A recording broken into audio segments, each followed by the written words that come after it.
யோவான் நற்செய்தி அதிகாரம் 10. நான் உறுதியாக உங்களுக்கு சொல்கிறேன், ஆட்டுக்கொட்டிலில் வாயில் வழியாக நுழையாமல் வேறு வழியாக ஏறி குதிப்போர் திருடர் அல்லது கொள்ளையராய் இருப்பர். வாயில் வழியாக நுழைபவர் ஆடுகளின் ஆயர். அவருக்கே காவலர் வாயிலை திறந்து விடுவார். ஆடுகளும் அவரது குரலுக்கே செவி சாய்க்கும். அவர் தம்முடைய சொந்த ஆடுகளை பெயர் சொல்லி கூப்பிட்டு வெளியே கூட்டி செல்வார். தம்முடைய சொந்த ஆடுகள் அனைத்தையும் வெளியே ஓட்டி வந்த பின் அவர் அவற்றிற்கு முன் செல்வார்.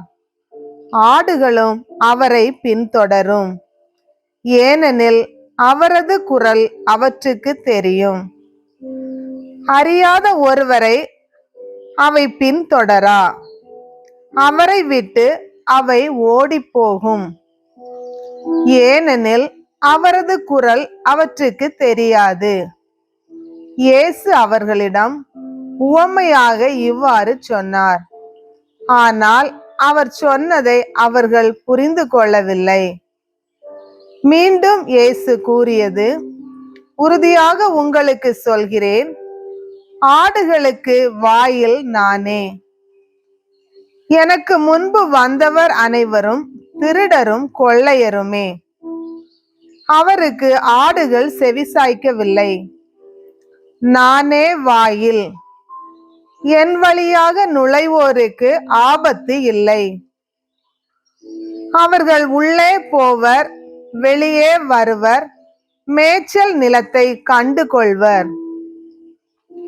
திருடுவதற்கும் கொல்வதற்கும் அழிப்பதற்கும் அன்றி திருடர் வேறெதற்கும் வருவதில்லை. ஆனால் நான் ஆடுகள் வாழ்வை பெறும் பொருட்டு, அதுவும் நிறைவாக பெறும் பொருட்டு வந்துள்ளேன். நல்ல ஆயன் நானே. நல்ல ஆயர் ஆடுகளுக்காக தம் உயிரை கொடுப்பார். கூலிக்கு மேய்ப்பவர் ஓநாய் வருவதை கண்டு ஆடுகளை விட்டுவிட்டு ஓடி போவார். ஏனெனில் அவர் ஆயரும் அல்ல, ஆடுகள் அவருக்கு சொந்தமும் அல்ல. ஓநாய் ஆடுகளை பற்றி இழுத்து கொண்டு போய் மந்தையை சிதறடிக்கும். கூலிக்கு மேய்ப்பவருக்கு ஆடுகளை பற்றி கவலை இல்லை. நல்ல ஆயன் நானே. தந்தை என்னை அறிந்திருக்கிறார், நானும் தந்தையை அறிந்திருக்கிறேன்.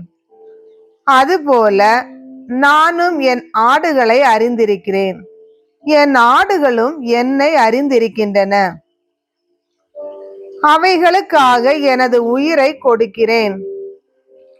இக்கொட்டிலை சேரா வேறு ஆடுகளும் எனக்கு உள்ளன. நான் அவற்றையும் நடத்தி செல்ல வேண்டும். அவையும் எனது குரலுக்கு செவி சாய்க்கும். அப்போது ஒரே மந்தையும் ஒரே ஆயரும் என்னும் நிலை ஏற்படும். தந்தை என் மீது அன்பு செலுத்துகிறார், ஏனெனில் நான் என் உயிரை கொடுக்கிறேன். அதை மீண்டும் பெற்றுக்கொள்ளவே கொடுக்கிறேன். என் உயிரை என்னிடமிருந்து யாரும் பறித்து கொள்வதில்லை. நானாகவே அதை கொடுக்கிறேன். உயிரை கொடுக்கவும் எனக்கு அதிகாரம் உண்டு, அதை மீண்டும் பெற்றுக்கொள்ளவும் அதிகாரம் உண்டு. என் தந்தையின் கட்டளைப்படியே நான் இப்படி செய்கிறேன். இவ்வாறு இயேசு சொன்னதால் யூதரிடையே மீண்டும் பிளவு ஏற்பட்டது. அவர்களுள் பலர், அவனுக்கு பேய் பிடித்து விட்டது, பித்து பிடித்து அலைகிறான், ஏன் அவன் பேச்சை கேட்கிறீர்கள் என்று பேசிக்கொண்டனர். ஆனால் மற்றவர்கள், பேய் பிடித்தவனுடைய பேச்சு இப்படியா இருக்கும்? பார்வையற்றோருக்கு பேயால் பார்வை அளிக்க இயலுமா என்று கேட்டார்கள். எருசலேமில் கோவில் அர்ப்பண விழா நடந்து கொண்டிருந்தது. அப்போது குளிர்காலம்.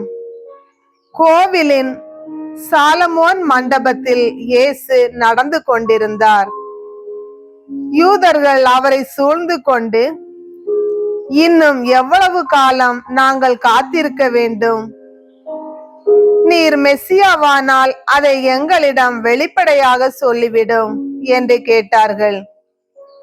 இயேசு மறுமொழியாக, நான் உங்களிடம் சொன்னேன், நீங்கள் தான் நம்பவில்லை. என் தந்தையின் பெயரால் நான் செய்யும் செயல்களே எனக்கு சான்றாக அமைகின்றன. ஆனால் நீங்கள் நம்பாமல் இருக்கிறீர்கள். ஏனெனில் நீங்கள் என் மந்தையை சேர்ந்தவர்கள் அல்ல. என் ஆடுகள் எனது குரலுக்கு செவி சாய்க்கின்றன. எனக்கும் அவற்றை தெரியும். அவையும் என்னை பின்தொடர்கின்றன. நான் அவற்றிற்கு நிலை வாழ்வை அளிக்கிறேன். அவை என்றுமே அழியா. அவற்றை என் கையில் இருந்து யாரும் பறித்து கொள்ள மாட்டார். அவற்றை எனக்கு அளித்த என் தந்தை அனைவரையும் விட பெரியவர். அவற்றை என் தந்தையின் கையில் இருந்து யாரும் பறித்து கொள்ள இயலாது.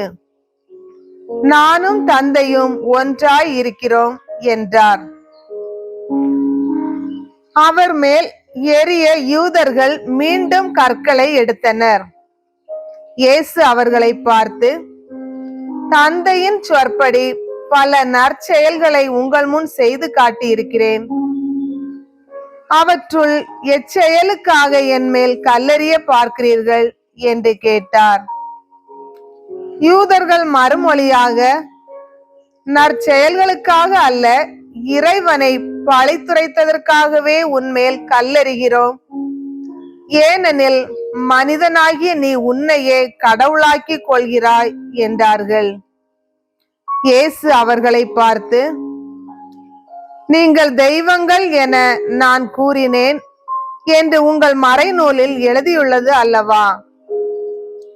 கடவுளுடைய வார்த்தையை பெற்றுக் கொண்டவர்களே தெய்வங்கள் என்று சொல்லப்படுகிறார்கள். மறைநூல் வாக்கு என்றும் அழியாது. அப்படியானால் தந்தையால் அர்ப்பணிக்கப்பட்டு அவரால் உலகுக்கு அனுப்பப்பட்ட நான் என்னை இறைமகன் என்று சொல்லிக் கொண்டதற்காக இறைவனை பழித்துரைக்கிறாய் என நீங்கள் எப்படி சொல்லலாம்? நான் என் தந்தைக்குரிய செயல்களை செய்யவில்லை என்றால் நீங்கள் என்னை நம்ப வேண்டாம். ஆனால் நான் அவற்றை செய்தால் என்னை நம்பாவிடினும் என் செயல்களையாவது நம்புங்கள். அதன் மூலம் தந்தை என்னுள்ளும் நான் அவருள்ளும் இருப்பதை அறிந்துணர்வீர்கள் என்றார். இதை கேட்டு அவர்கள் அவரை மீண்டும் பிடிக்க முயன்றார்கள்.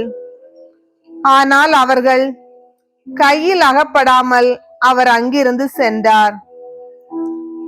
யோர்தானுக்கு அப்பால் யோவான் முதலில் திருமுழுக்கு கொடுத்து வந்த இடத்திற்கு இயேசு மீண்டும் சென்று அங்கு தங்கினார். பலர் அவரிடம் வந்தனர். அவர்கள், யோவான் அரும் அடையாளம் எதையும் செய்யவில்லை, ஆனால் அவர் இவரை பற்றி சொன்னதெல்லாம் உண்மையாயிற்று என பேசிக் கொண்டனர். அங்கே பலர் அவரிடம் நம்பிக்கை கொண்டனர். ஆண்டவரின் அருள்வாக்கு.